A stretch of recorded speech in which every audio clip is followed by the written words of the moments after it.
Good evening. It's Tuesday, September 24th, 2024.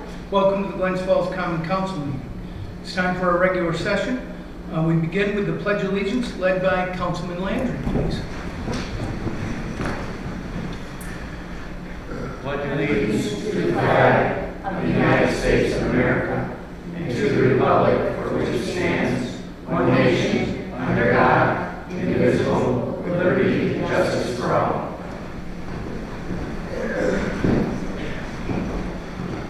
We now open the Common Council meeting to public comments. I want to remind the council and myself that the public comments, that we limit public comments to about 3 minutes in length. We ask people to identify their name and address to come and speak in front of the council, and that the council is not interacting with or debating. I'm mentioning this for myself so that I can allow people to speak their minds and not respond to that public comment. I want to thank you, and so if there's anybody who'd like to address the Common Council in the public comments, please come up and identify your name and your address. I'll go first. Anyway, okay. Good evening, Council. Thanks for the opportunity. I'm Claudia Bramer. I'm a resident of the city, Liberty Avenue.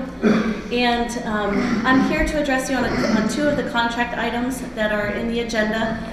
And I understand that you did receive some of my comments via email, so I won't reiterate the whole thing, but I just wanted to go through a bullet point of list. I'm sorry, I'm out of breath from running across the park with a cold. So I'm just going to get right into it and hopefully not exceed my 3 minutes. I'll try my best. On the 36 Elm Street, I want to mention that the original agreement didn't explicitly state whether the $16.75 per square foot rental price was per month or per year, but it does say in the lease agreement before you that we're going to be paying that amount per month. And it also says in the lease agreement proposed that there's a cost of $2.75 per square foot for the basement, but the original agreement stated that the basement storage space was to be made available for free to the city. The lease agreement calls for the city to pay its share of the real property tax assessment on the property, but the leased area, in my opinion, should be tax exempt because the tenant is a city, a tax exempt municipality. The proposed lease also states that we'll be paying the city's own portion of the pilot payments owed to the city by the company, which I don't understand. So I may be misreading that.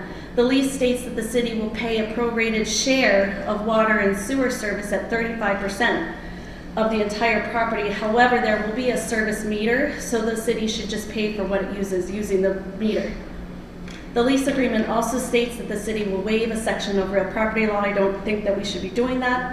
It takes away protections for the tenant.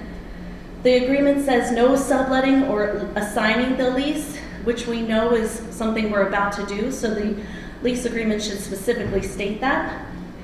The assignment between the city and the LDC is not in our packet. It's not in your packet. So I just am curious to know if the LDC is taking over the lease as written, and is there a resolution by the LDC authorizing that? On the TD Bank property purchase, I believe that the specific funding sources should be identified in the resolution. There is no seeker or State Environmental Quality Review Act language in the resolution and no supporting documentation with the agenda.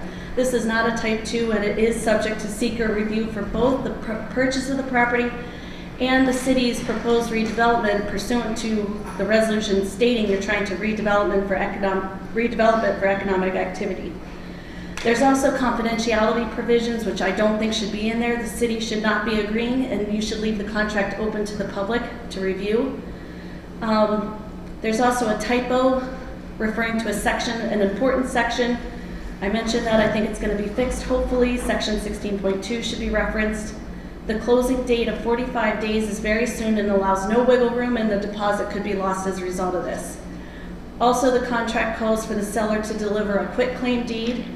The city should get a more protective deed if at all possible. I was able to research the current deed held by TD Bank, and it is not a quitclaim deed. It is a little bit better as a bargain and sale deed. We should be getting at least that deed with covenant.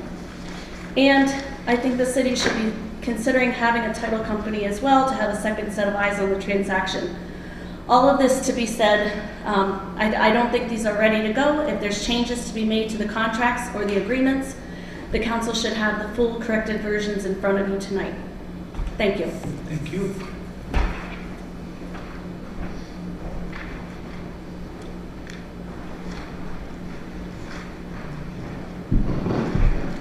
Hi, I'm Kathy Naftali, Director of Crandall Public Library, representing, I guess, 251 Glen Street. I would just want to give a little history on the 28 Maple property and my conversations with the mayor. Several years ago, the lights stopped working. The snow plowing was kind of iffy, so I reached out to the mayor when I was getting no response from the property management company that TD Bank had contracted with to keep up the property. I was worried about my staff, and I was worried about patrons that parked out there at night. It gets pretty dark. So the mayor and I, probably seriously started talking about a year ago about wouldn't it be nice to have about 80 spaces to park both for his staff and for the library staff and hopefully some library patrons. So we were just discussing it back and forth. I was very concerned. We have 67 staff working in the library as of about 2:30 this afternoon. Check the payroll. Of those 67 employees, 66% are over 40 years old. Many have some kind of impediment, so were we to not have access to that parking at some later date, it'd be pretty tough for them to get into the building to serve the public. So those talks, we went back and forth, and I told the mayor I would be happy to go to my board and see if in their opinion we could help financially with any transactions given the property. We didn't know it was up for sale, but we were just talking, and turns out it was. I had our lawyer, Wayne Judge, look to see if it was legal for the library to use the Hurley-Heed bequest money as part of that money as funds that we could use for this purpose. They weren't tax dollars, and he vetted it, and I quote, "They're not operating funds, we could use it." So that's sort of where we're at now. I know the city's bid on the property was accepted, and the mayor and city council and my board, we have not talked to brass tacks about exact dollars or how this would work out. But I do know that my thought is part of that parking, 80 spaces or so, is preserved, and perhaps the rest of the property ends up being put out for a RFP or RFQ for other purposes. I am well aware it could be coming off the tax rolls, but I suspect just for the parking spaces, it's probably not that deep an impact. Thank you for your time. I guess a quick question then. So, Sure. in other words, you said you have 67 employees. You would be interested in 40 spots? Yeah, And those would be primarily for staff? staff and the patrons, because it works out about 30, 35 people drive every day. It just depends. Thank you. Thank you, Kathy. Kathy, can I ask you to stay so that if when we go to talk about this, I was going to give an overview in mind the council. So just in case I misspeak, I'd love to have you correct me. I'll go after like the librarian would. All right, thank you.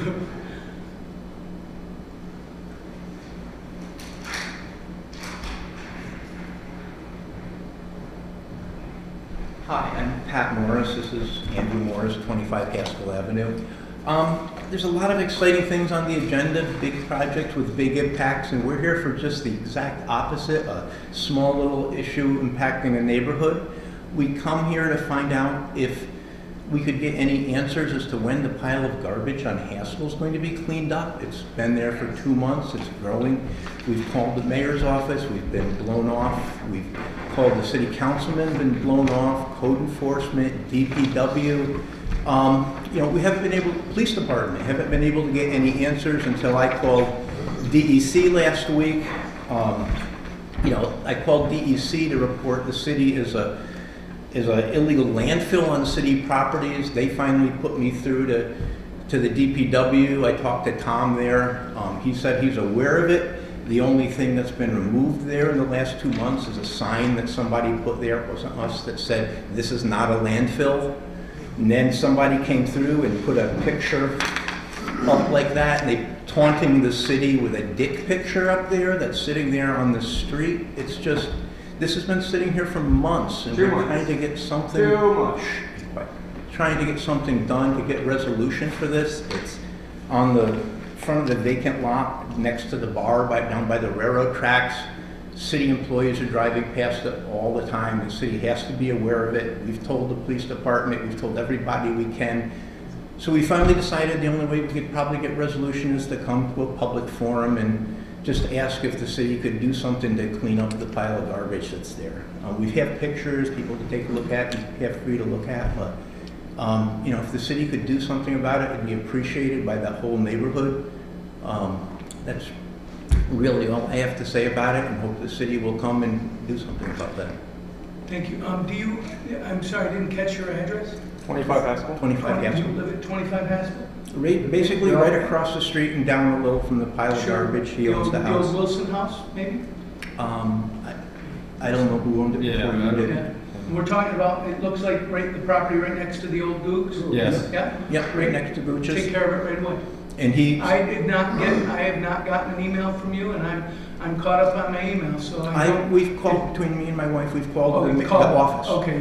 Multiple times. Okay. And We have had not been. a budget meeting, and after that, we discussed how we should deal with this garbage being, it's not just the first ward, it's in the fourth ward, it's in a lot of wards. So what we have to do is sit down, it's gonna take some time, and figure out what we can do, and then are we gonna contract with someone to take this garbage out? And of course, we're gonna have it paid to get rid of it, the city. So it's gonna be a while before everything gets cleaned up. And I appreciate that, because, this pile is getting bigger with time. Right. And it's just, people are like, hey, I can throw something there and get it out of my house. Well, And 2 or 3 you years know. ago, there were groups in the first ward that went out of the way to get this out of the way into the landfill. Yep. They're And- probably tired of after doing it all the time. And he owns 25 Haskell. He's buying a house right next to that on Friday. Right. He owns one over on East Avenue. He's got a big investment in the neighborhood and doesn't like piles of garbage there. Thank you very much. So, okay, thank you, everybody. Thank you.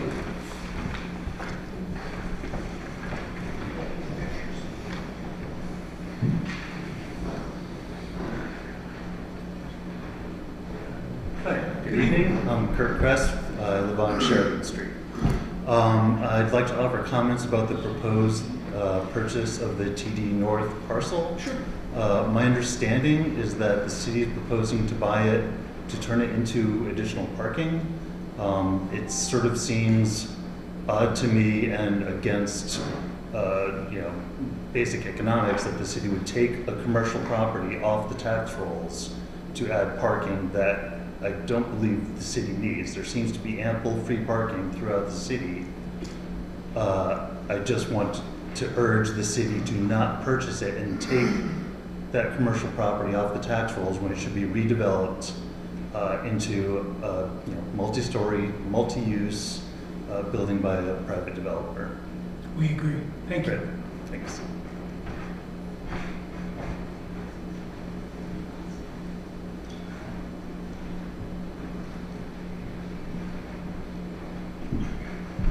Hi, my name is Carrie Woodworth. I also live on Sheridan Street. I'd like to second that opinion in terms of city planning and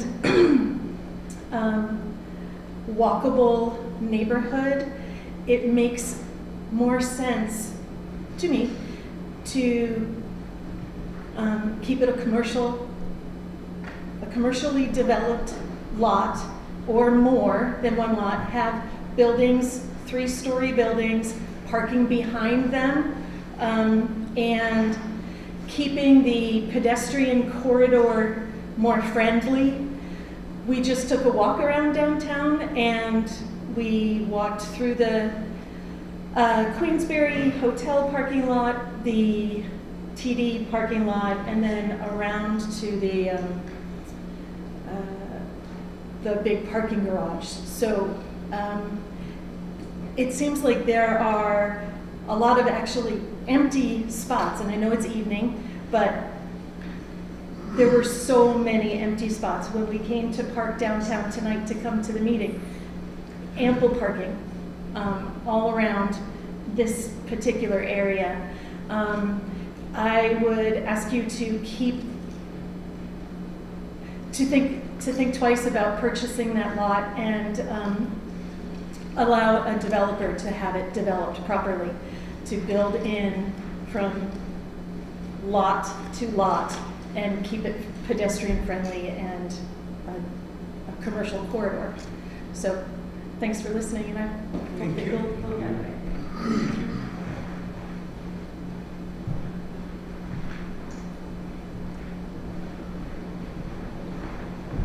Good evening, Mayor. Good evening. Members of the council. My name is Mark Levac, and I'm here to encourage the board to vote. Your address? 33 Park Street, Glens Falls. I'm here this evening to encourage the board to vote no on the resolution to purchase the Maple Street lot.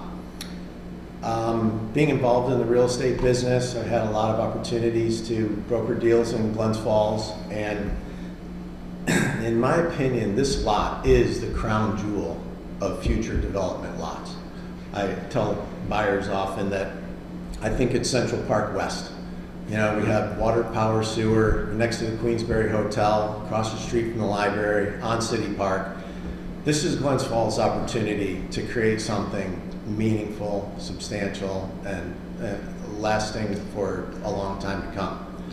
I'm curious if the city's done any kind of cost-benefit analysis on this purchase.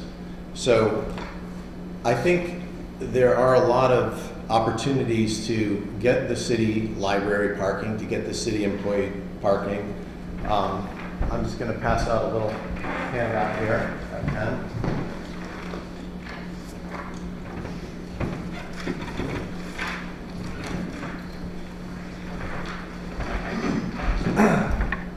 So I spent a half an hour on the phone today looking at the opportunity from a bird's eye view. And I identified about 10 lots that I think are underserved, underutilized. I made 3 telephone calls and I came up with a commitment for 100 parking spaces. The city could lease at a very nominal fee these parking spaces. These owners are willing to. I made a little list. We've got commitments from just 3 owners and 100 spaces. So I hope the city can table this evening and really take a hard look at a cost-benefit analysis. By taking this property off the tax rolls or by parceling it in half to end up with city parking and leaving the rest for developer parking, I think you lose the opportunity to do something major and substantial here. I think this is a $20 million project. You know, $500,000 a year in property taxes would certainly benefit the city of Glens Falls. So I would venture to say that it's cheaper for the city to concentrate on these available offerings to have municipal parking, which is virtually the same distance from City Hall that this subject lot is. If you look at the cost to take it off the tax roll, if you look at the cost to maintain it, if you look at the opportunity cost of not having that tax revenue on a major and substantial project, I think you can only come to one conclusion, that this parcel should go to a developer and we should ensure that it is a major and substantial project. The other thing I'd like to point out is that the city conducted a parking study. It concluded in 2022. nowhere in that study does it recommend buying more property for parking. So I think we should listen to the consultants. And moreover, I think we're in the throes of a comprehensive plan. And this type of purchase, I think, would squarely come under, you know, a quality review before the city takes the steps to take this property off the tax rolls. So that's all I have to say. Appreciate Thank it. you. You should stick around, Mark, for the resolution so we can explain exactly what we're doing. I think you'll be interested. Yeah, I read it. Great. No, just go ahead. Yeah, I plan on sticking around. Thank you. Appreciate it. Yeah, thank you.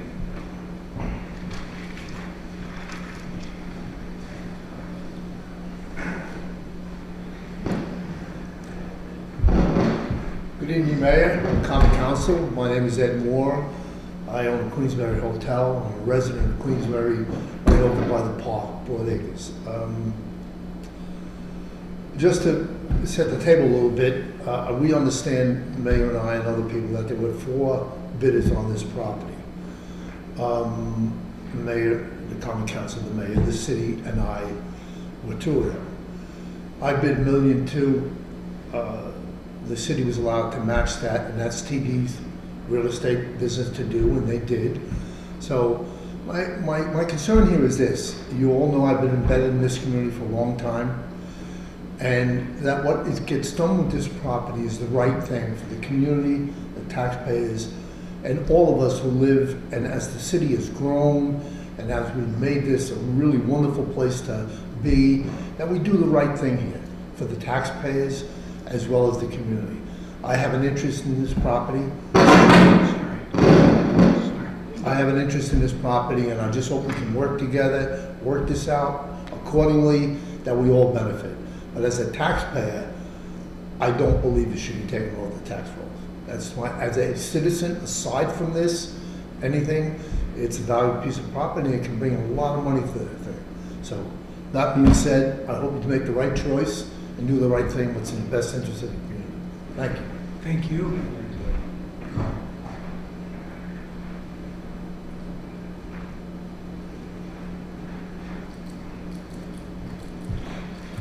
Hello, Dave Swisdrow, 11 Edgewater Place. I originally came here to ask a question, but first I'll agree with that gentleman there. I don't think the city should be involved in buying property and developing it. I mean, you're already in the hole $3 million on the project on Elm Street. So let a developer buy the property and develop it, and you can lease the parking spots a lot cheaper. So my original question was, the signs in the city, like the one when you come across the bridge and you come in, you know, just before Civic Center, well, Cool Arena. Yeah, there's one there like for Glens Falls High School, the championships. Who owns that sign? I would assume the city does, but I don't know, but I can So look into it. how do we get it updated? Because they won the championship and it's not on there. And the sign's like 2 or 3 different spots. And the other question, there's a very, very old sign in front of Crandall Park, and it says Civic Center. I mean, it hasn't been Civic Center for what, 10 years? I don't understand why a cool arena wouldn't want to have a nice new metal sign there that says the right name. So I just thought it'd be nice that they won a championship. We should update the sign. Thank you. Appreciate it. Thank you.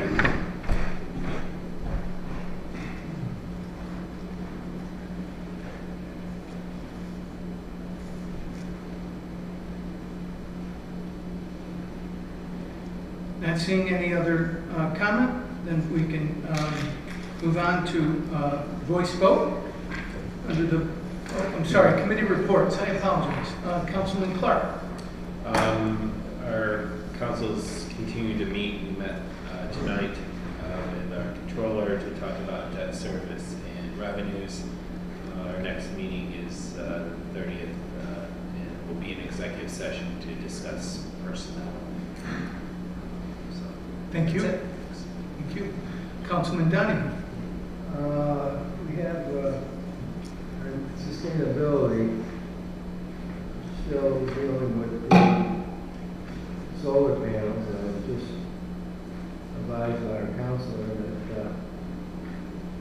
to get Queensbury's okay to do this. I Okay. thought once it went through the New York Power Authority, it was all taken care of. Obviously, yeah. So, and then we had to figure out what vendor we're going to use, because we're not going to be paying for the entire project ourselves, so we're going to put it out to bid. That's that and that. And then there's some work concerning the EV charging stations proposal by Brandon Morka from Plug-in Stations Online. He's also dealing with landfill solar project update. That's in the clean energy community. And so I don't know if we've actually reached an agreement with Mr. Morka on the EV charges or not. Okay. So that's where we are today. We're kind of like in limbo. So, Thank you. yeah. Thank you. Councilman Lamb? Move report. Councilwoman Palmer? Yes, tomorrow night at 7:15, we will host a community forum at Crandall Library in the community room to talk about short-term rentals. The city sent out a survey. We had 165 responses. People took the time to leave really thoughtful comments, and tomorrow night we'll share the survey results and also some of the findings on the Warren County Housing Needs Study related to short-term rentals.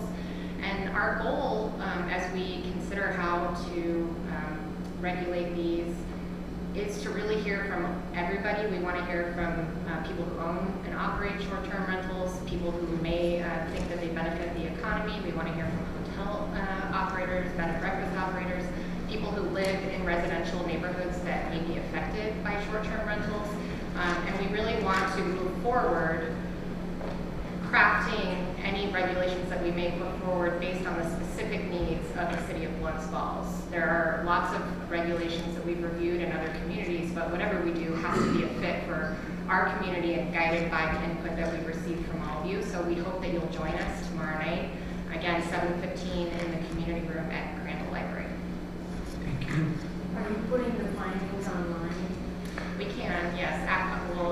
I'm going to try to set up also a Zoom link or a Teams link or something, and then we can post that online too. Councilman Lapp? There'll be a tech committee meeting next Wednesday, October 2nd at 5:30 p.m. That'll be on Teams. Thank you. Councilwoman Good?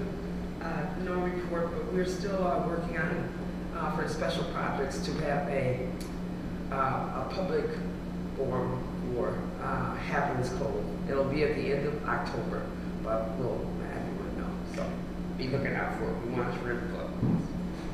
Thank you. So moving on to voice vote. We have one resolution of voice vote. Number one is to approve the minutes of the September 10th, 2024 meeting of Glens Falls Common Council. Do we have a motion? So moved. Second. Do we have all in favor? Aye. Thank you. One abstention. Any objection? Motion passes. Thank you. Under roll call vote, I'd like to pull resolutions 7, 10, and 11 for discussion. Are there any other roll call vote items that the council would like to pull for discussion? Not hearing any, we'll go with number 2 is a resolution to update New York State Pro-Housing Community Pledge for the City of Glens Falls as updated by New York State Homes and Community Renewal, which confirms the city's interest and intent to address the housing availability and affordability crisis in the city and the state. 3 is a resolution to decrease budget line A67020-1000 personnel by $2,690 and increase expense line A67020-2500 other equipment by $2,690 to repair a storm damaged fence at Murray Street and a broken power pole in Coles Woods Trail System. 4 is a resolution authorizing community development manual payments in the amount of $7,999.61 to pay administrative and program delivery expenses for the CBG program and for CBG reimbursement to the city for a portion of the community development director's salary. 5 is a resolution to decrease A 1199 is $99,000. Contingency by $1,800. An increase A 45981-4479, other contracted services by $1,800 for Central Station services for city parking garage assistance during Civic Center events, January 1st, 2024 to June 1st, 2024. Mahoney Alarms, for Mahoney Alarms. 6 is a resolution to waive the city's open container law during the Glens Falls Collaborative's Oktoberfest to be held on Saturday, September 28, 2024 from noon until 3 p.m. in the area bound by Glen Street from the Circle to Bay Street and includes City Park, excluding the Crandall Trust Library property. This request has a favorable opinion from the Glens Falls Board of Public Safety, and collaborative volunteers will be on hand to help ensure that no one leaves these areas with an open container in hand. 7 is pulled. 8 is a resolution to approve mobile food unit licenses, number 42-2024. 9 is a resolution to approve encroachment permits, number 63-2024 and 65-2024, in compliance with PROAG regulations for public access on the sidewalks with proper signage must follow the city engineer's standard requirements. 10 is pulled. 11 is pulled. And 12 is a resolution to increase the fire department expense line A23410-4404-1 EMS training by $6,500 after these funds will be returned to the city by the Utica Fire Academy as a reimbursement for the recruit who resigned as attached. 13 is a resolution to decrease expense line A23410-1000 personal services by $36,500 to increase expense line A23410-2300 motor vehicle equipment by $36,500 to add essential extrication equipment to the new 2024 Pierce Pumper Frontline Fire Apparatus.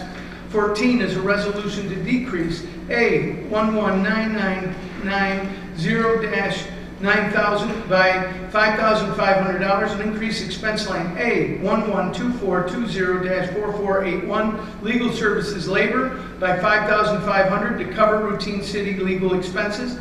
15 is a resolution to approve the warrant. Do we have a motion for roll call vote? So moved. Second. Do we roll call vote, please? Councilman Clark? Yes. Councilman Donovan? Yes. Councilman Landry? Yes. Councilman Warner? Yes. Councilman Wendell? Yes. And Councilwoman Good? Yes. So, Resolution 7 is a resolution to authorize the mayor to enter into a master lease agreement with Glens Falls Ventures 1 LLC for ground floor space at 36 Elm Street. The intention is to enter into a sublease in the same property, the City of Glens Falls Local Development Corporation, under like terms as attached. And so we had some questions. I will open this up to your questions or comments. I know that I sent out earlier, and I have copies if anybody would like me to make copies for them, answers to the questions that Councilwoman Palmer sent along regarding this South Street DRI project. And so I just want to state that this is the largest development project in Glens Falls in the past 100 years. Will change South Street neighborhood forever. $49 million of total investments. The contributions are 45% of that, 45.6% of that money, of that $49 million, will be state and federal grants. 47.1% is private development, and 7.4% is the city's cost of that $49 million development. A detailed update on progress in the community meetings will be held on October 8th at 4:30. We haven't got a place located yet for that, but we will be sending it out to everybody so that they know. And October 9th at 7:30, we'll be holding a public meeting at the Crandall Library so that, again, anybody can ask any questions about the updates and get a full review of everything that's being planned. I wanted to make sure that we talk about the benefits of this DRI project, and I'm so proud that this council is finally bringing this to fruition. You can see that Bonaccio has started their project on phase 1 at 36 Elm Street. The last was on the tax rolls in 2024. The pilot agreements for phase 1 and phase 2 at 8 years initial rate and ramping up to in years 9 through 15. We'll put this property back on the tax rolls as soon as the project's done in approximately 12 months. That property has not been on the tax rolls in over 20 years. And the 45 South Street last on the tax rolls in 2024, and 2014, and so that's been 10 years off the tax rolls, and that will go on the back on the tax rolls. The 36 Elm Street was one of the biggest brownfields, remediate brownfield at 36 Elm, EPA listed in 2024, where we cleaned up the property from the LDC. A long-term roadblock for investment in this part of the city. We're also adding, so we returned 3 buildings, adding 1 new building to our tax rolls. We add a neighborhood of estimated 177 to 252 residents in the 88 apartments on the South Elm complex, and then we will be adding employment and new commercial spaces in the South and Elm complex. We're creating a true incubator space. We've been calling this building an incubator building for no less than 30 years, and it's sat empty. The commercial kitchen, the demonstration production packaging space, assisting entrepreneurs in developing launching projects. We've got a maker's market, a wayfinding tourism hub that's all part of the LDC's plans for these buildings.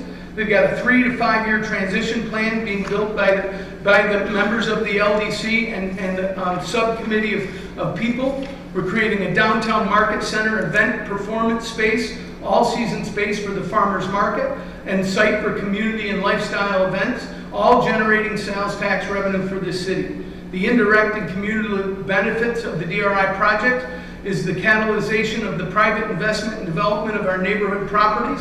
58 South Street, which now holds the Golden Monkey, is back in business because of us and had been empty for many years.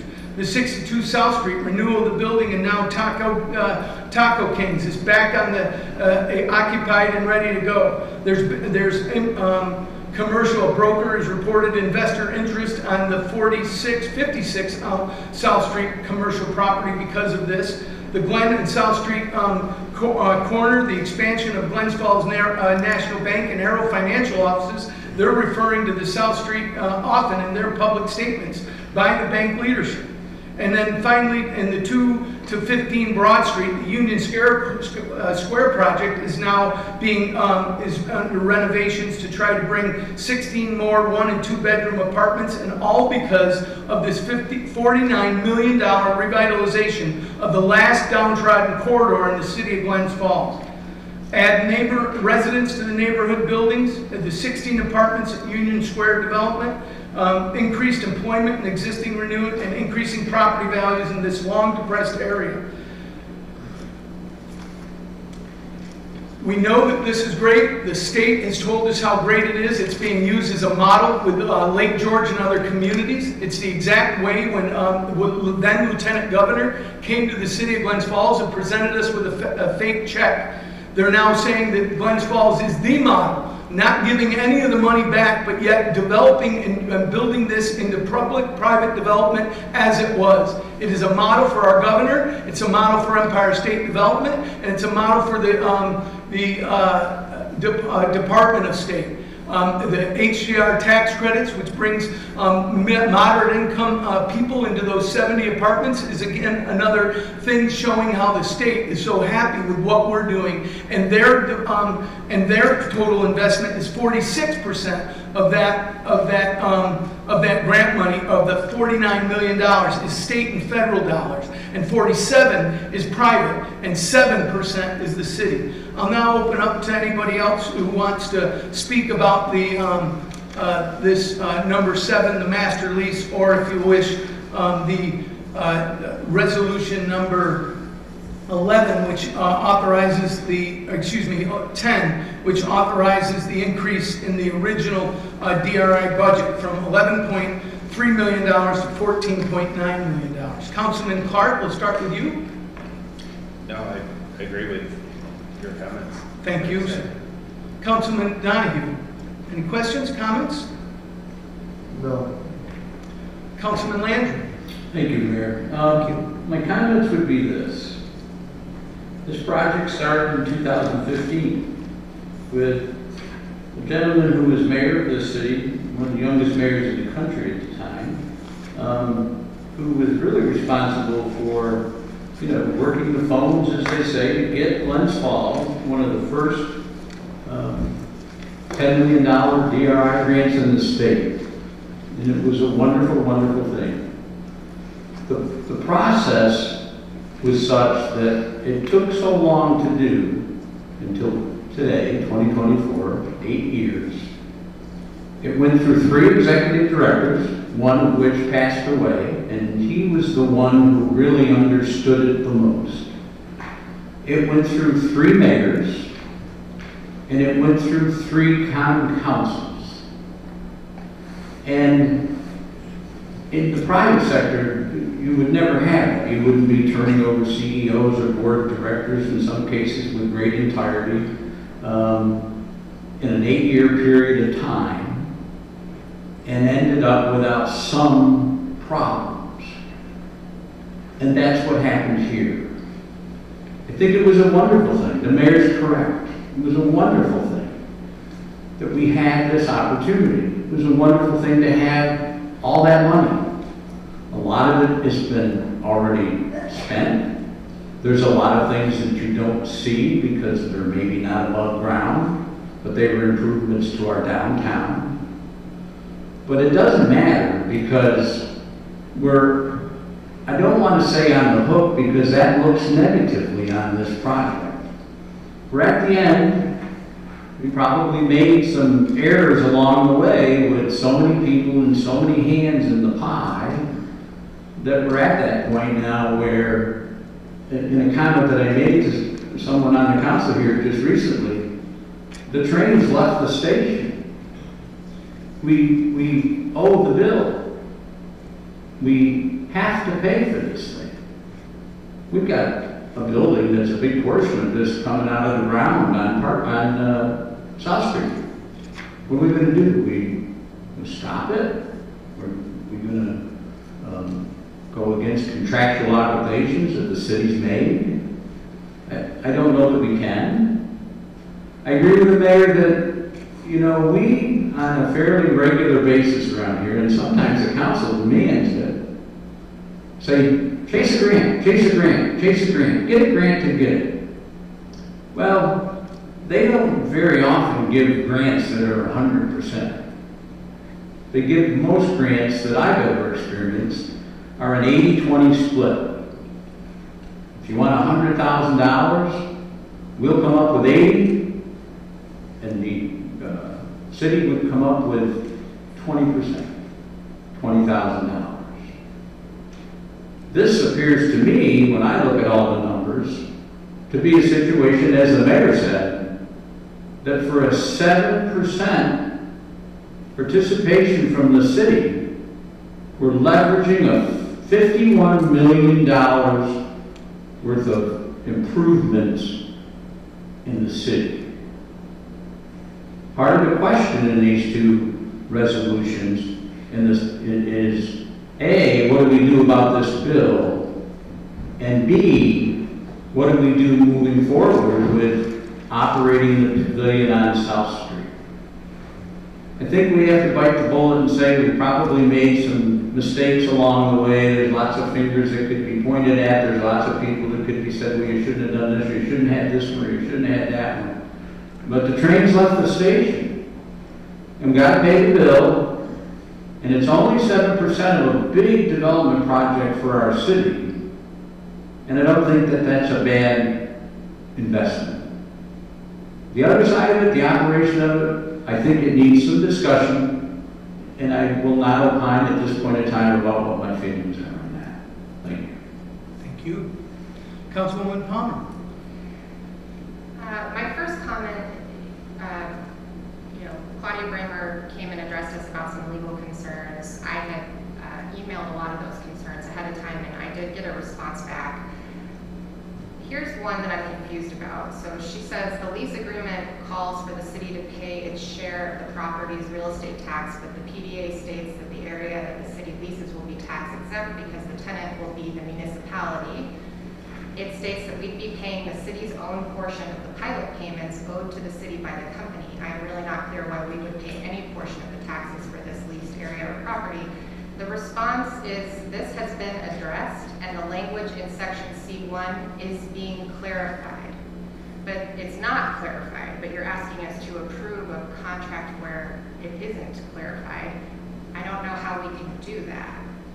We're basically agreeing to something on the hope that it'll be clarified later, so that's one concern I have. Councilman Landry mentioned the operating expenses, and really this has been my biggest concern with the DRI in general. There are some very good things happening here, but as a fiduciary, I have felt that the city needs, for us to vote on this, we need to understand the economic impact to the city and to the taxpayers. How much is it going to cost us to own and operate the Market Square building? How much is it going to cost us to operate the leased portion of 36 Elm that will contain the commercial kitchen, the wayfinding space, and the Maker's Market? I understand, I haven't seen anything in writing yet, but I understand that the LDC is going to approve the lease agreement. But what about all the operational costs? What about the general manager, the equipment upkeep, the liability insurance, the marketing and promotion, and all of the things that will come with basically putting the city into the hospitality business, which I don't believe we have any business of being in. So my concern is that I want to see a business plan that explains how we are going to operate this so it's not a burden on the taxpayers.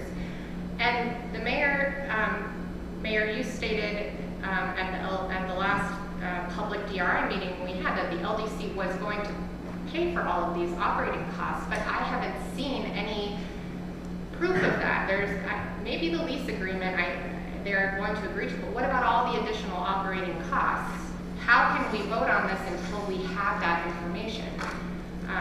And you said that there's a transition plan that's being built, but we're being asked to vote on this before that transition plan has been built. That makes me very uncomfortable. I also asked if we were pursuing private partnership for the operating of these spaces. I referenced the Civic Center, the former Civic Center, and how it was draining the city until the Civic Center Coalition came in and started operating it. And now we're being asked to, what feels to me like repeat this by having another public building without partnership or plans that I have seen. I understand you're saying that some of this is in the works, but at the DRI meeting, I also asked you, is it possible for you to get me more information before asking me to vote on this? It's not that I want to say no to all of this. There is some good in here for sure, but I can't possibly feel confident voting on this until I have more of that information. That's my perspective. Based on the fact that we don't have information, I would want to table this resolution to give the mayor time to get us more concrete documentation so that we can consider it at a later time. At the DRI meeting as well, it was indicated that we have operating funds.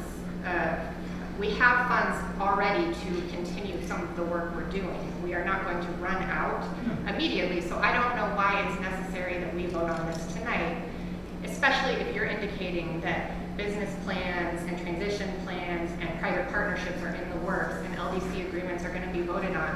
Why can't we wait until we see that so that we can make an informed decision? Those are my comments. Thank you. Councilman Lambert. I would similarly look to table these two resolutions until we have a chance to look at more firm information. We were in a meeting today about the budget, and we were told that just from the 2023 audit that's not finalized, that we added over $13 million of debt this past year. So this is another ask for incorporating more debt into what we're at. We're over $100 million of debt. When we're talking about the budget, a lot of times we get caught up into just speaking about what the general fund is. But the budget is much larger than that. Another thing is that I don't really understand the LDC process, and that we would be, if we were to vote on this tonight, one way or the other, we're going down that. I sent around 7 questions to the city. It wasn't responded to. So I'll just read them off now so they're in the record. So one is, who guarantees the LDC?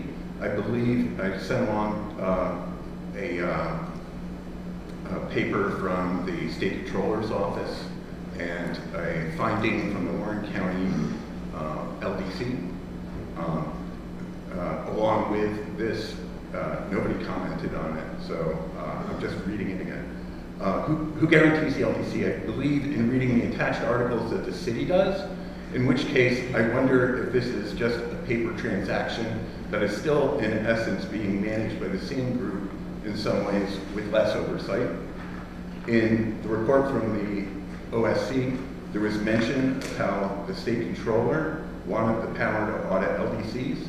I don't believe that the city's LDC has been audited, but the county LDC has been, and there were problems on 14 out of 15 loans in that particular year. I was asking if somebody could reach out to me, look at those findings, and guarantee how the Glens Falls, Greater Glens Falls LDC would guarantee better compliance.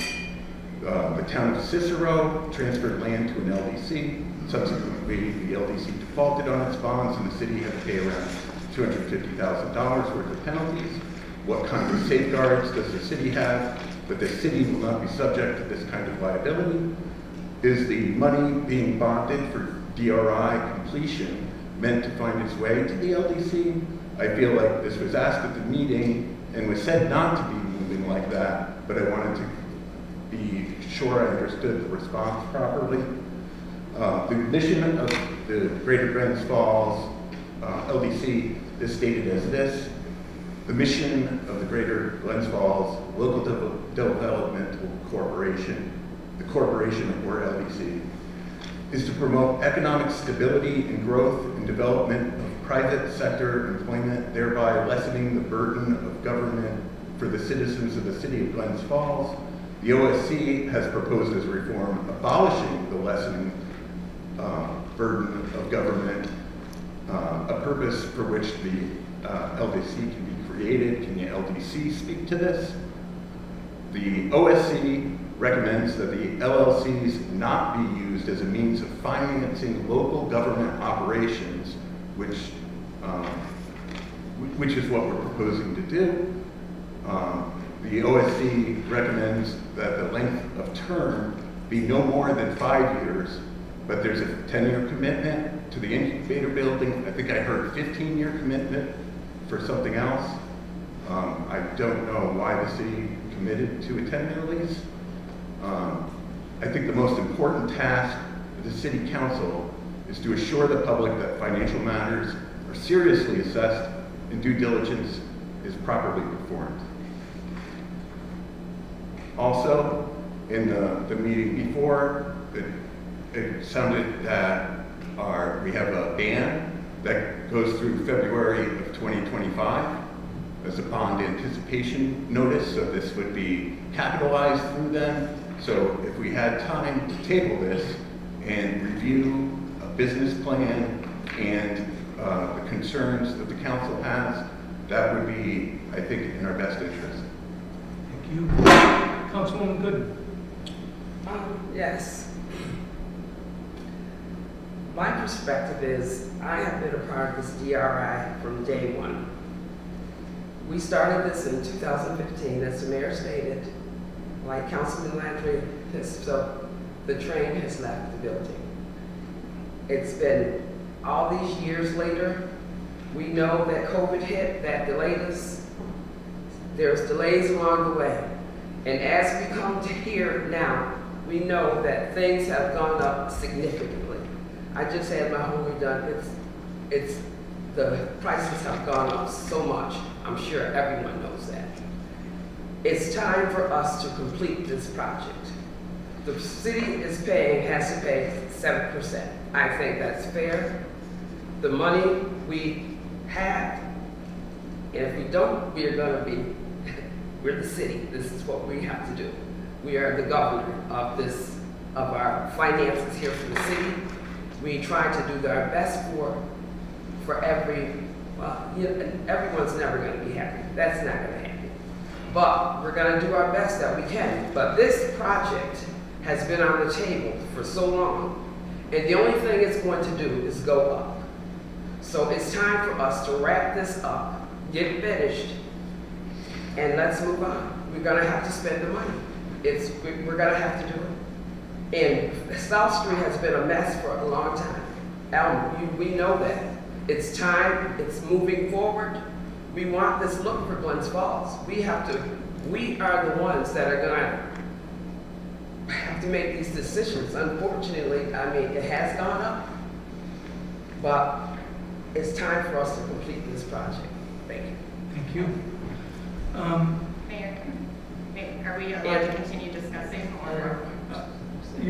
You've already said what you had to say. If you'd like to take another moment to say something, you can. Well, because this is pulled for discussion, so we've all spoken, so I think we can now discuss based on the perspectives that we shared. And I just, do you want to finish your thought? Okay, sure. And also the LDC, just to come back to a point, we do have to have, we have to audit, sometimes.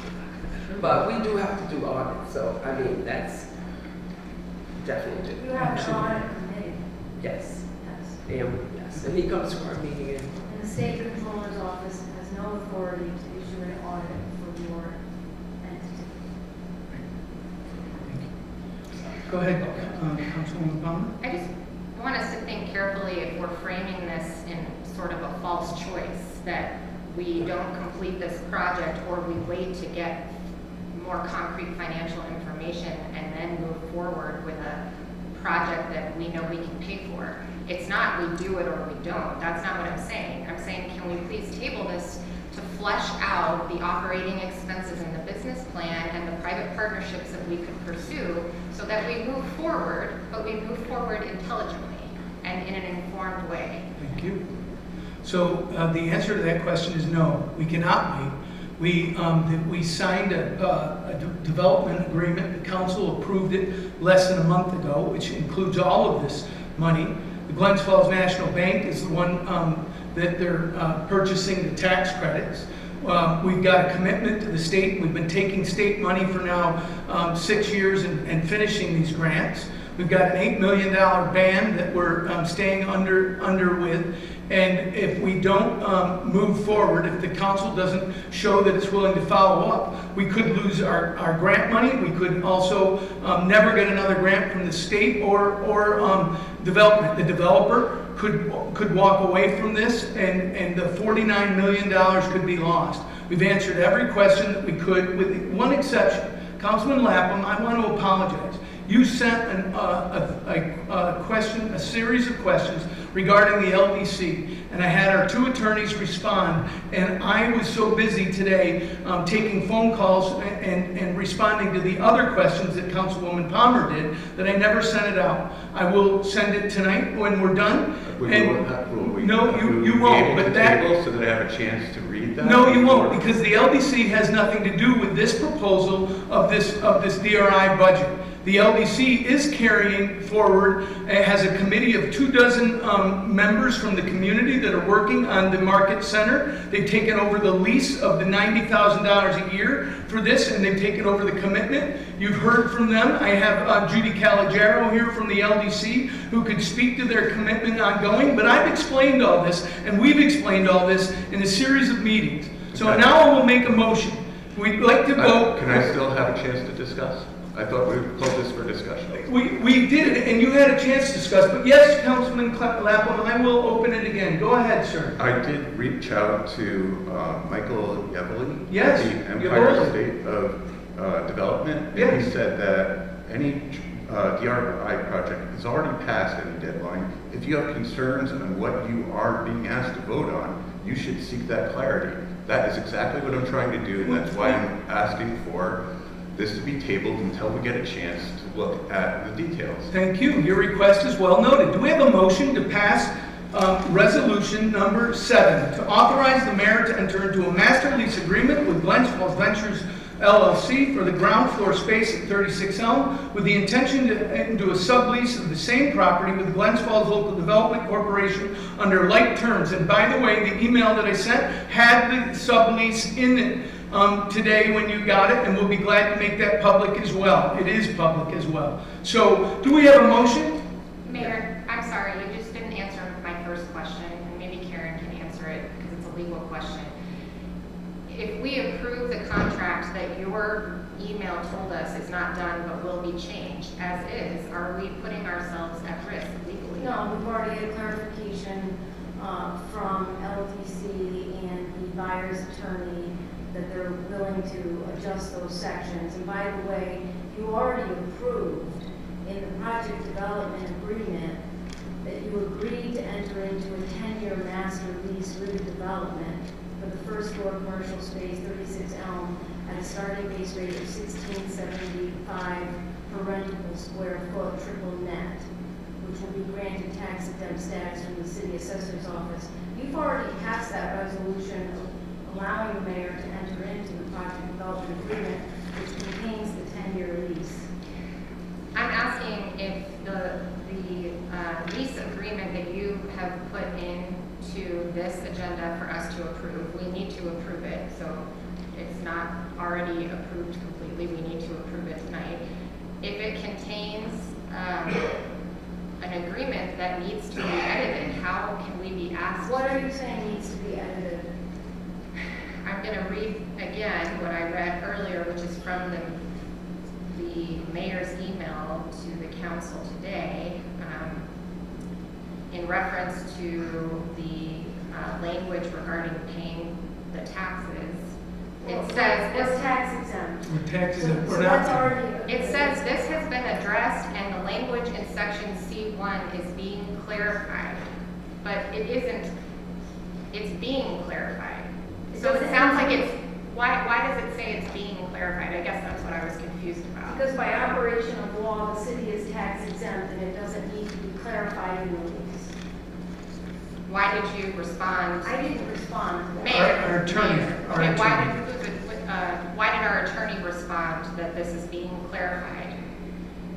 It sounds like there's something that needs to be clarified, so it feels uncomfortable to vote for it. It's done. We know that we're not paying taxes. They know we're not paying taxes. We're a tax exempt city, and there's another portion in that response that says that that up to 1/3 of that building can be tax exempt because they're leasing it to the city of Glens Falls. Do we have a motion to pass this resolution? So moved. Do we have a second? I'll second. Roll call vote, please. Just a clarification here, this is 7, we got so many resolutions on the table. Sorry, this is resolution 7 for the master agreement. Yeah. Councilman Yes. Councilman Donahue. Yes. Councilman Landry. Yes. Councilman Palmer. No. Councilman Lappel. No. And Councilman Good. Yes. Motion passes. Thank you very much. Under number 10 is a resolution, the Common Council hereby approves an increase of the overall DRI budget from the original estimate of $11.3 million to $14.9 million. Let me read the entire numbers, excuse me. $11,370,000 to $14,928,223 as attached. Do we have a motion to go, roll call vote? So moved. Do we have a second? Second. Roll call vote, please. I'm sorry, which? This is 10. This is 10 for the master, Okay. or the budget. Increase the overall DRI budget. Councilman Clark. Yes. Councilman Donahue. Yes. Councilman Landry. Yes. Councilman Palmer. No. Motion passes. Thank you very much. Number 11 is a resolution to authorize the mayor to enter into a purchase and sale agreement with TD Bank North America for the purchase of real property at 28 Maple Street, Glens Falls, New York, tax parcel 302.20-24, 5, 6, 7, 21, 22, and 23 as attached. I'd like to remind the council of the situation. I appreciate the attendance by the head of the Glens Falls Library and Crandall Library, Kathy. I really appreciate her coming here today and standing with us. For over a year, we've been trying to reach the TD Bank. I was not, even though I am a TD Bank customer, because I didn't sign up for in that small branch, we did not know, neither Kathy Napoli nor I knew that the TD Bank lot was going up for sale. What we had been doing is trying to reach TD Bank to just simply secure the 40 parking spots for the city employees and 40 parking spots for the library's employees. We got into the meeting, and it's funny because the gentleman, the real estate agent for TD Bank, who joined us via Zoom call, notified us of the sale, and we had just learned about it ourselves from reading the Chronicle. And so he had thought one of the reasons they were dragging their feet to talk to us was because they thought that we knew they were selling the entire property. We realized they weren't selling the property. We asked them how much they were selling the property for, and they said their asking price was $1 million. Kathy and I, after having looked at the 3 parking lots around the area that have sold within the last 6 to 8 months, realized that they were selling for 30% to over 300% their assessed value. And here was 6 properties that were assessed at $1.1 million, and TD Bank was asking for $1 million. We almost fell out of our chair. We simply said we were interested. They said they would send us the paperwork, and we thanked them for their time. I then contacted each of these council members because I could never enter into or make an offer on a piece of property without every council member giving me permission to do so. I contacted, on July 18th, we had a common council meeting, that was on July 18th when we spoke to the director of the real estate agent from TD Bank. On the 23rd was the city council meeting. We went into executive session to talk about a contract a potential contract.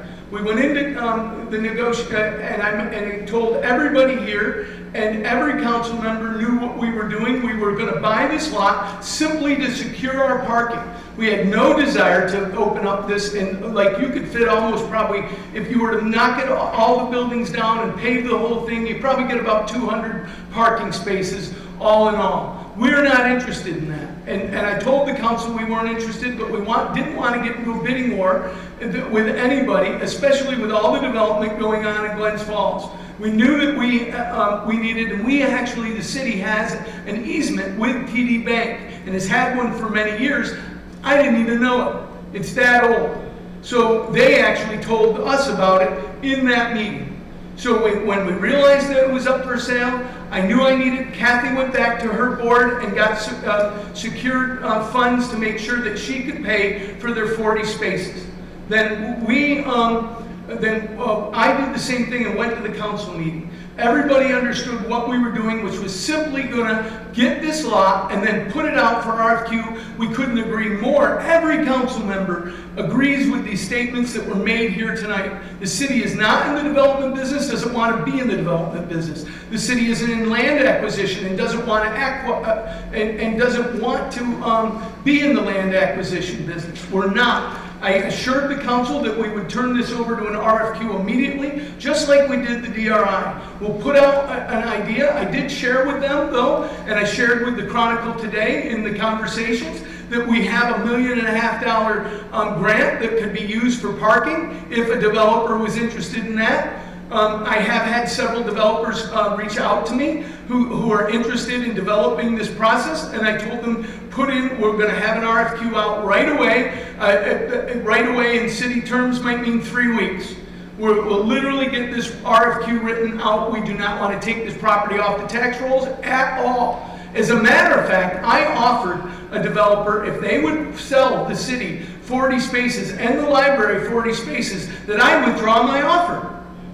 Okay? And they didn't do it. And now I am very excited to hear about Mr. Levac and his calls to those people. Please tell those people that would like to lease us these property, some parking spaces. We don't want 100 spaces. We need 40 each, and that's all we want. And we're happy to go out to development, and we'd be happy if we can lease property close by, that we can do it. That's all that we want. And we'd be glad to bid this out in development. There is no intention. As a matter of fact, I explained that to all council members, and they voted 100% in favor of it. There were 2 council members where in this executive session that I had to speak to them by phone because they missed the meeting. One was Councilwoman Palmer, and one was Councilman Landry. They both agreed that we should secure the property and not get in a bidding war and end up paying $5 million for this, or lose the property and then have no place for our employees to park. But we're not in the parking. We don't want to run a parking garage. We don't want to run a parking lot. We just need to secure some space, and we'd be glad to work with any developer who has a good plan for it. It was Councilwoman Palmer who asked for an assurance for sure. She said, I'm only for this, from California. She was on vacation. She said, I'm only for this if we put this back out to development, because she didn't want it misunderstood for a moment that the city was going to take this property off the tax rolls. Nobody wants this property off the tax rolls, including the city. We simply don't want it. I want to make that real clear. I've made it clear with everybody who's called me. We've been a straight shooter from the beginning. And that's the truth. And I hope that you all choose to understand what we were doing and why we were doing it. And no, we could not talk in the public about this because we're bidding on a property. And that's not what you do. You don't lead with the chin. Councilman Clark, do you have any comment or question? Sorry. Sure. I look at, there are quintessential parcels in the city of Glens Falls that could transform the city. This is one of them. There was one not too long ago that somebody wanted to put, that was on the point of a park, that wanted to put a building up. People screamed that we can't let that happen. No one said anything about when we were purchasing the buildings on South Street to transform that. And I think that we have an opportunity here to partner with somebody to really transform and transcend this section of our downtown. And I'm really excited about this opportunity as a city, and for us to partner with someone, just like we're doing on South Street. And I know there's great developers out there, and I can appreciate what they want to do and where they see their vision, and work with us to make sure that happens well it meets our needs and the library's needs as well. So thank you. And I hope people can appreciate that. Thank you, sir. I don't have to agree with it, but I hope you can appreciate it. Thank you. The TD Bank North is for sale, correct? Yep. And we have the contract. So we're not interested in leasing that or anything else, correct? No, we're buying. If you vote around, we're going to buy it. We're going to turn it to development and see what projects can be developed. The only thing we need to do is secure ourselves. We've got a commitment with the library to secure parking for them and for us. It doesn't necessarily need to be at that. If one of the developers said there was a parking lot nearby that could be done, I don't think the city or the library are interested in a risky long-term lease where the prices could be jacked up on us. We don't want the taxpayers to pay that additional fee. We also, so those properties alone, just the back lots, are valued at about $400,000. So if somebody wants to sell the city or the library, 40 spaces at $200,000 each, we'd certainly be willing to talk to them. And because we think most of the Glens Falls city taxpayers' money, and we want to make sure that we can meet their needs. We don't want to pay more for it, and we don't want to pay less for it. We'll put this out to development. I love the idea of what Mr. Levac said, $20 million. That's exactly what we're hoping for. We're hoping this is the next big development. I don't think it'll be as big as the $40 million DRI, but I love your enthusiasm and we share it. Yes, sir. Fair enough. Yeah. Thank you. We get the parking spaces. Absolutely. Yes, Councilman Landry. Thank you, Mayor. Thank you. Just, it's not a point of correction, but I just want to make this comment. It was correct. Councilwoman Palmer and I were not here in July, and there was an executive session to discuss this. And I was called on the phone by the mayor, and I appreciate him doing that, and said, hey, listen, this is what's going on with the TD Bank North. They want to sell it. I think it's a great idea. I think we can use it for a lot of things. And I said, geez, it sounds like a good idea. I need to tell you how many times I've said it's a great idea. And then afterwards, when I sit home afterwards and start to say, well, what about this, and what about that, and what about this, and what about that, and what about this, and what about that? And I almost felt like the sale never went through, because it wasn't until just recently that we started to get bits and pieces of this. So I did agree in the beginning, but as I put my thinking cap on and I used my business experience, I started to wonder, what are we doing? I'd also like to read a statement I prepared. I've been a resident of this wonderful town for my entire life. In the late 1970s, when I returned to the area, I started working downtown. Buildings had been torn down due to a government decision to enter into a federal urban renewal program that promised revitalization that never occurred. The retail store that I worked in had its windows washed almost every day because downtown Glens Falls was a dust bowl. Where the Burger King is today, after they tore down all the property, they put a loose gravel parking lot in there, and my business was located across the street. It was terrible. I decided to get involved. I wanted to control my future. Comprehensive plans after comprehensive plans were paid for, and they sat on shelves in City Hall. The reason for which I never understood.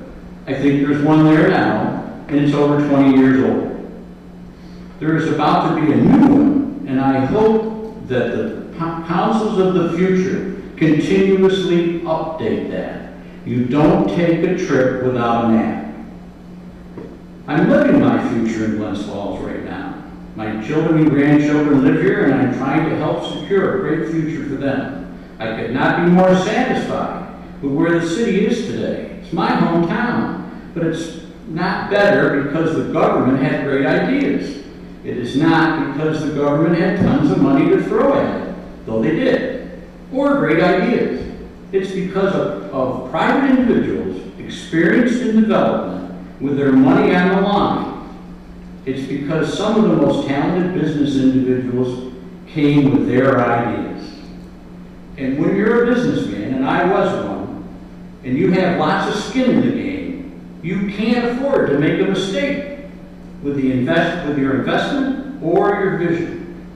Government can just go to the tax bank and get more money if they fail. The city has not a good track record in securing property for future development purposes. Remember the shirt factory on Elm Street? We mentioned it here tonight. That was purchased by the city. We thought the development was right around the corner. We didn't have a good idea whether it was or not because we were really coming out of that dust bowl. We first took it off the tax rolls, and we spent several $100,000 remediating asbestos in that building. We didn't have anybody interested in buying it until just recently, maybe 20 years after it was purchased. No businessman would weather an investment in a time frame like that. When it was transferred to a developer just recently, if you debated it enough, everyone would have a different opinion of whether the cost to purchase and remediate and then resell the property was a good investment to the city. Fortunately, I think, because it's hard to create the data, that all got lost in the fluff, that it is turning out to be a fairly decent thing that we did because, as I said to you earlier, we're going to pay 7% of a $51 million development plan. The government should not be in any business that the private sector can do, and in most instances, better. Let's talk about the Civic Center. Great in its heyday, successful during the Red Wing affiliation, but once the Red Wing business was unplugged from the arena, it failed. The city tried everything. They were even going to have a fire sale to get rid of it. Then a private developer named Ed Moore, who approached us tonight and sits in this room tonight, who I believe has been in the area for about 40 years. I'm not trying to age Ed, I'm just making that comment. He stepped forward and he said he would form a coalition of our best business people. What a revival of a property that had been declared dead on arrival just a few years earlier. Tell any downtown business person you're thinking about ending the coalition, which is led by our best local business people, and that the city was going to run or sell the Civic Center, and you would be run out of town. And rightfully so. This is about our future. Not for me, I'm living mine. This is about my kids' future. This is about the crown jewel of all downtown properties left to be developed. There's no better piece of property. We complain about substandard developers, and rightfully so. That's a problem the city can fix. With a better planning process, with architectural review, with historical preservation guidelines, and a better building and codes office that makes sure that what was proposed and what was approved is what was delivered. When we have the likes of a Peter Hoffman, an Ed Moore, or a Sonny Bonaccio in our midst, with track records that I never envisioned that you folks would ever be in this city helping us. Let's let them put their skin in the game and aid us in the development of our future, in the future of the next generation of hometown USA citizens. Thank you. Thank you. Councilwoman Palmer. So in July, I was out of town, as the mayor said, and I did appreciate that he called me because he was going to discuss this with the council. I was, you probably remember, I was kind of taken aback when you called and said I needed to call you back. I asked you, do you know if there's anybody from the private market that already wants this? Why do we have to jump in?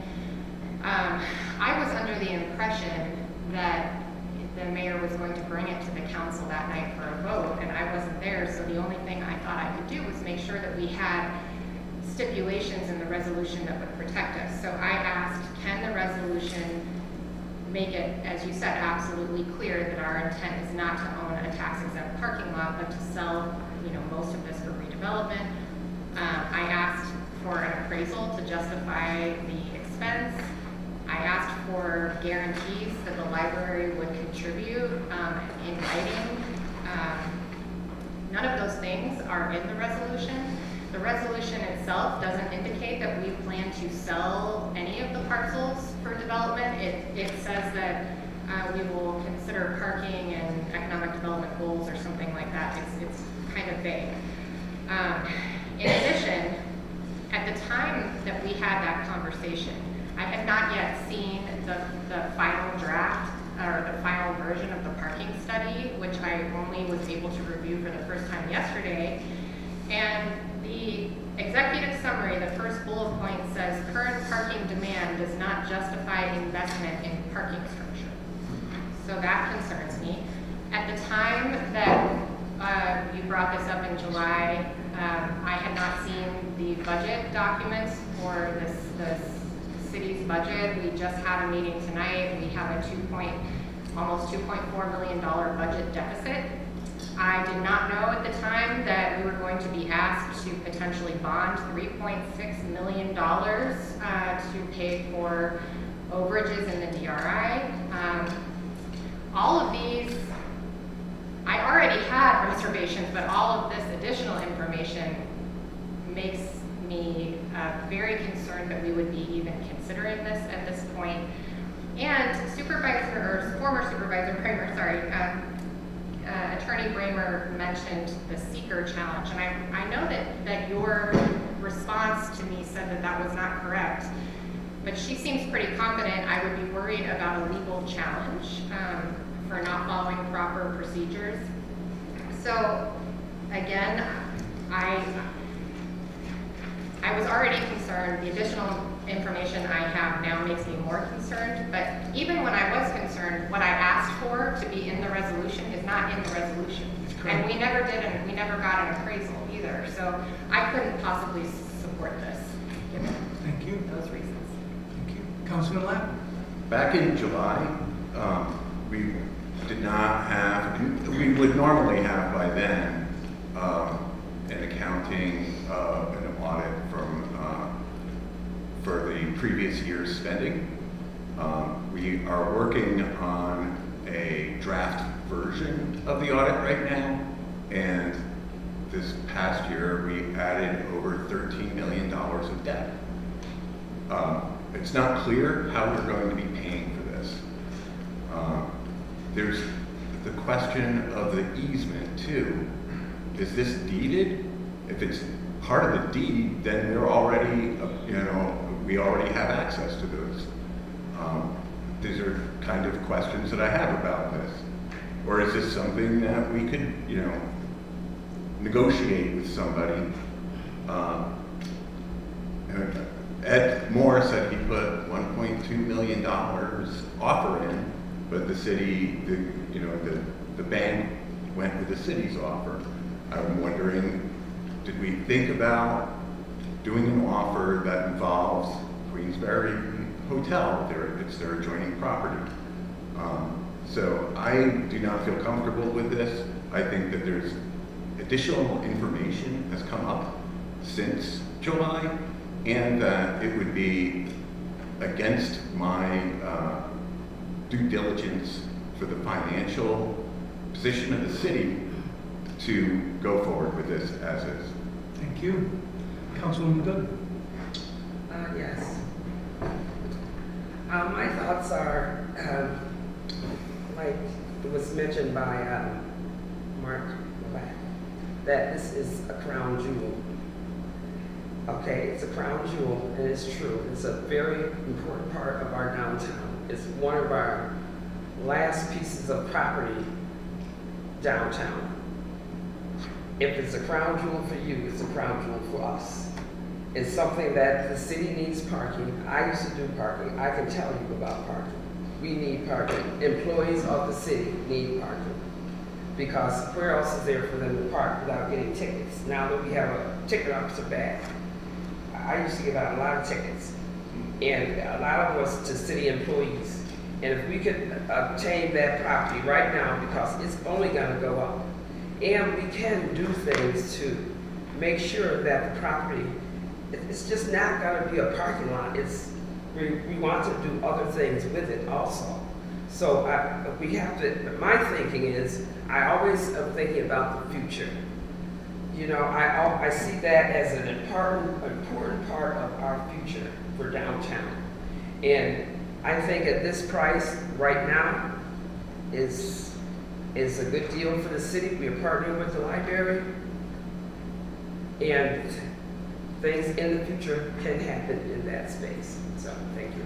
Thank you. Do we have a motion to approve resolution number 11? Mayor, a question. Sure. What's the ramification if this is tabled?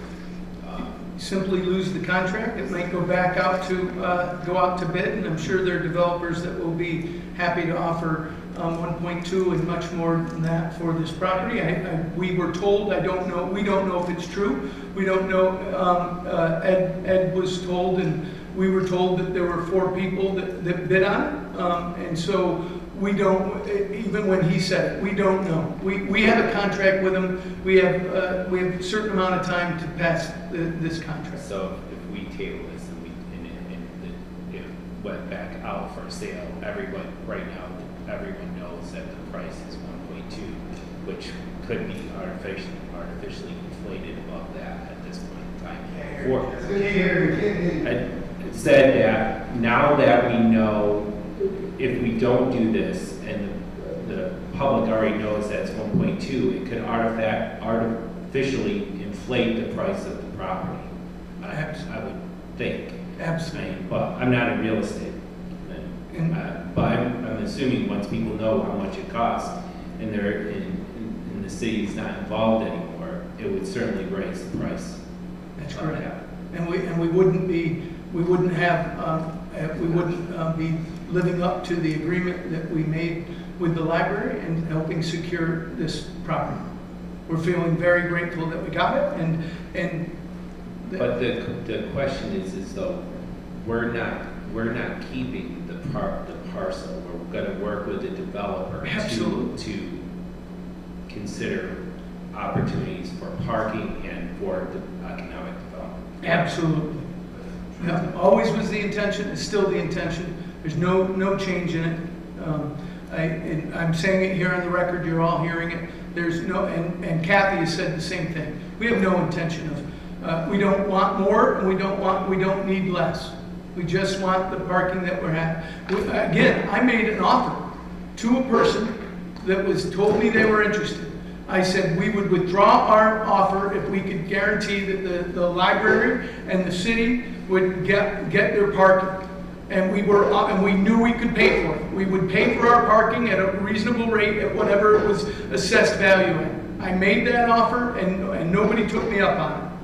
And so we now have gotten the contract from TD Bank, and we have a resolution to approve to allow me to sign the contract that we received from TD Bank. Mayor, I just want to understand what you just said.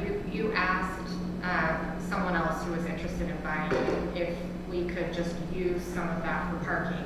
And if they had agreed, you wouldn't have tried to purchase it. No, So, we put in an offer. They came to see me. They said they were interested and they had put in an offer. I said to them, look, we don't want to be in this position. We had no intention of buying the entire lot. We were only asking for the back parcels. So I said, if you can tell me that we could get parking and we could just pay for it, I'll withdraw my thing. well, based on what you're saying right now, according to Mr. Levac, your problems are solved because he has already found us 100 parking spots, and we don't. So wait, no, we're not. So thank you. We have a resolution to approve this contract for this property. I'm very happy to speak to you as soon as we're done, Mr. Levac, and we talk about we have a resolution in front of us. Do we have a motion for a roll call vote? No, we're not open to public comment. Do we have a second? Motion, Clark, second. Yeah. Roll call vote, please. Councilman Clark. Yes. Councilman Dunningham. I got some doubts on this, I'm not gonna take a vote. You abstain? Yeah. Councilman Landry? That's a no. No. Councilwoman Palmer? No. Councilman Lappin? No. Councilwoman Gooden? Yes. Motion does not carry.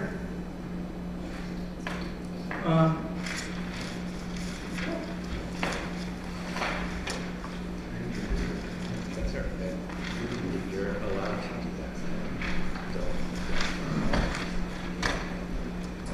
that. Old business, Councilman Clark. I have no business. Councilman Donahue. I have no idea. Councilman Landry. No. Councilwoman Palmer. Yes, I do have some old business. Previously, we had discussed the LEAD program in Glens Falls, Law Enforcement Assisted Diversion. This is a program that has been successful in other communities, and we have met with the police chief, the Warren County District Attorney, the public defenders, the county administrator, the social services, and everybody seems to agree that this would be a good thing to move forward. Recently, we've had some issues with people being concerned about some of the loitering in our city park, and other issues in the community related to people who may have mental health concerns, issues with housing or substance use. And I have made some recommendations. I don't know if you had a chance to review them. I sent them to you and to the police chief. I think that we should move forward with LEAD. The county has received and is continuing to receive opioid settlement funds, and and Dutchess County assigned a big portion of their opioid settlement funds to the city of Poughkeepsie for this purpose. I spoke with Rob York and John Taplin at the county, and they are going to be putting out an application process for those funds, and I think they would look favorably on us pursuing those. I also spoke to the lead bureau, and they would be willing to help us write that application. So I'd really like to see us move forward with that. In addition, I mentioned that the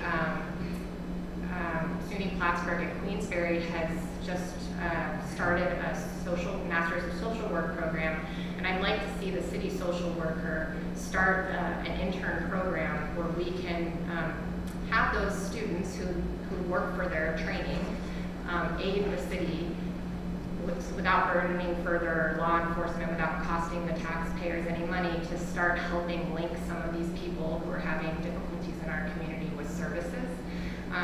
So I just wanted to let the council know that I have talked to the county and the lead bureau, and I also was hoping that you would have time to consider the proposals that I sent forward, so that we can try to, address this problem in the most compassionate way possible. Thank you. Councilman Lappin. Old business. I just wanted to shout out to a Fourth Ward resident who also works at the hospital. She's also on the Complete Streets Committee. And Tom Gerard, they're working together to get a piece of equipment over to the youth center. Elizabeth reached out to me and said, do you know anybody at DPW who might be able to help with this? And Tom just picked it up and ran with it. So they're continuing to work it out, but it's one of those things nice to see city employees and members of some of the organizations within the city, and also important organizations that aren't part of the city, working together to get something nice for the kids of Glens Falls. Thank you. Councilwoman Gooden, old business. New business. Councilman Clark. Councilman Donovan. Councilman Lambert. Thank you, Mayor. I'm happy to see another new business open in downtown Glens Falls. Trey Mios, which means three daughters, are taking their food truck operation in concept and expanding it by opening up a Mexican restaurant at 21 Bay Street. And I wish them a lot of success. Great Balloon Festival over the weekend. Best weather conditions I think any of us have seen in years. And the best part of it all, it's a free event for the community, and I thank Walt Fishcott for that. Thunder Hockey is ready to go. Let's take last year's success and bring a cup home this year. Are you listening, Ed? Season tickets can be purchased online or at the Arena Box office. And thank you all for being here tonight. It's pretty lonely here some nights. We have nights where we're here doing the business of the people. There's not a soul that's here. So thank all of you for coming. Whether it's an issue that you have that you're passionate about, you have concerns or whatever it is, come visit us at these meetings. We're always here to help you. So again, thanks.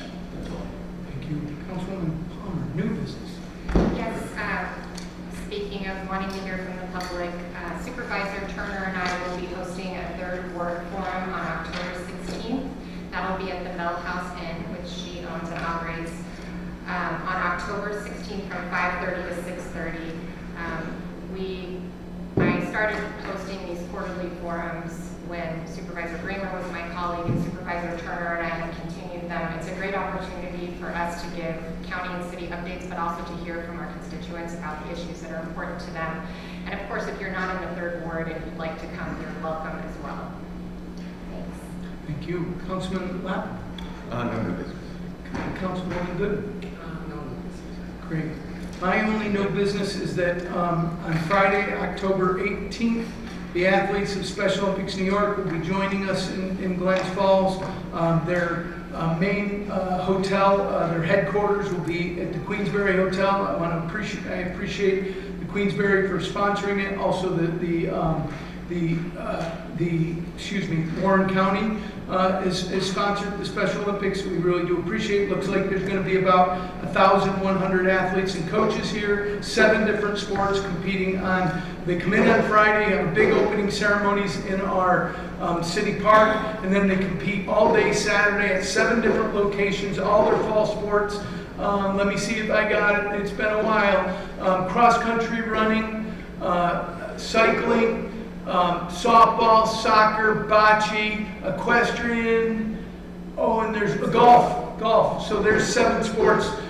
Please come support them. The community's been great. It is part of the Glens Falls difference that we're one of the smallest communities that sponsors these games. We're competing with cities like Rochester, Syracuse, and Buffalo, and it's a tribute to the city that we've won this bid several times, and we just started a new 3-year bid, so they're coming back in October of 2024, 2025, and 2026. Thank you all so much. Having said that, why don't you mention Lily who's going to go through... Oh, yes.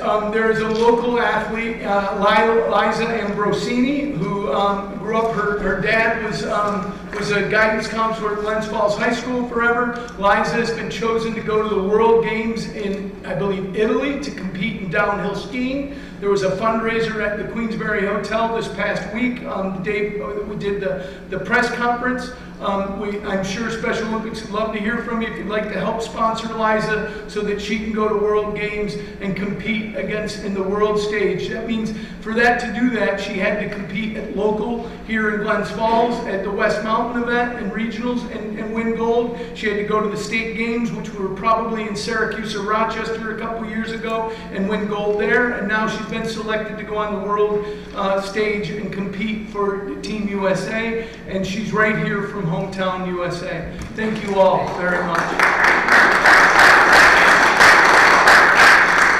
I believe we can go to public comment.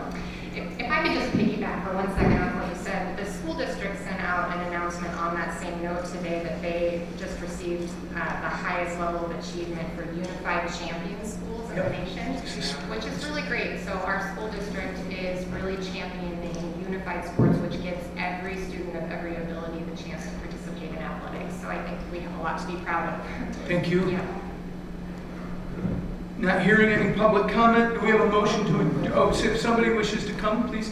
Again, just remind you, Art, just your name and your address, please. My name's Art Belden. I live at 18 East Washington, work at the Queensberry Hotel. The last couple of days, the city's been doing their city flushing, hydrant flushing and everything. I don't know if there's any way we can address this, or I don't know if this happens in every city, but the burden it puts on the businesses and homeowners in the city when they do this, I can't imagine what it costs the hospital. Every time this happens with water filtration and the filters are just clogged. There's got to be a different way of going about this. It can't be a national thing. There's got to be some other way to do this. Art, I can kind of answer some of that. When I ran the housing authority, usually what happens, and I know the hospital can't shut it off, we were always notified by the city water department that they were about to do that. And it was because I had forced it on the year before, because exactly happened to us that happened to you. We weren't notified, Right. and we ended up destroying a potable water pump to drive water to the 10th floor of that building that cost me somewhere in the vicinity of $100,000. So those things are done.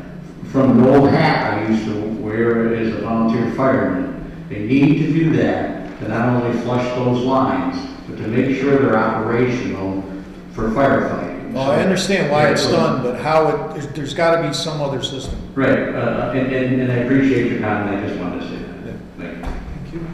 And I want to say one more. Yes, sir. I made a comment. Whatever you decide, if I'm fortunate enough. So come to the microphone there. You can hear me. If I'm fortunate enough to be the winning bid on this property, I promise I will work with the city and Kathy along with Mark, trying to find mediate this situation so there's parking and everybody can work. Thank you. Thank you. Thank you.